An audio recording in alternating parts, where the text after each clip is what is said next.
بسم اللہ الرحمن الرحیم اعوذ باللہ من الشیطان الرجیم بسم اللہ الرحمن الرحیم۔ پہلا سبق جو ہم نے آپ لوگوں کے سامنے بیان کر دیا، جس میں قرآن مجید کی اہمیت کے بارے میں، تجوید القرآن کی اہمیت کے بارے میں بتایا گیا تھا۔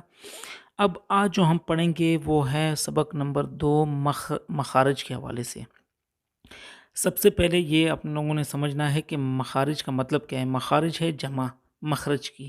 مخرج مطلب حرف کے نکلنے کی جگہ کو مخرج کہتے ہیں۔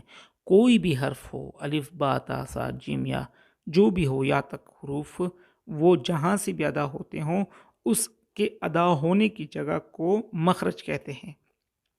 اچھا، اس مخرج میں کون کون سی چیزیں آتی ہیں؟ اس مخرج میں دیکھیں، منہ کا جو پورا حصہ ہوتا ہے، ناک وغیرہ، یہ ساری چیزیں مخرج میں ہی آتی ہیں۔ تو کون کون سی چیزیں ہیں یہاں آپ دیکھ سکتے ہیں۔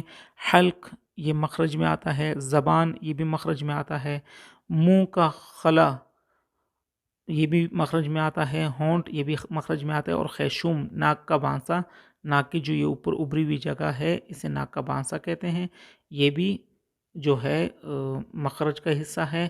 اور ان حلق، زبان، منہ کا خلا، ہونٹ اور خیشوم میں سے کتنے جگہیں کیا 17 جگہیں ایسی ہیں، مطلب ان 5 چیزوں میں، یہ جو 5 چیزیں حلق، زبان، منہ کا خلا، ہونٹ اور خیشوم آپ کو بتایا نا، ان 5 جگہوں میں، ان 5 چیزوں میں 17 جگہیں ایسی ہیں۔ مطلب یہ جو 5 چیزیں ہیں، حلق، زبان، منہ کا خلا، ہونٹ اور خیشوم، یہ جو 5 چیزیں ہیں، اس میں 17 جگہیں ایسی ہیں جہاں سے 29 حروف تہجی ادا ہوتے ہیں۔ مطلب کہ حلق سے بھی حروف ادا ہوتے ہیں، زبان سے بھی ہوتے ہیں، منہ کا خلا ہے اس سے بھی حروف ادا ہوتے ہیں، ہونٹ سے بھی حروف ادا ہوتے ہیں، اور خیشوم سے بھی حروف ادا ہوتے ہیں۔ اور اس میں جو 17 جگہیں ایسے ہیں، انہی سے یہ سارے کے سارے حروف تہجی ادا ہوتے ہیں۔ تو یہ تھا آپ کے سامنے مخارج کا مطلب اور مخارج کے بارے میں ڈیٹیل۔ تو آپ لوگوں سے ریکویسٹ ہے کہ اسے اچھی طرح سے یاد کریں اور اسے آگے زیادہ سے زیادہ شیئر کریں۔ وآخر الدعوانا ان الحمد للہ رب العالمین۔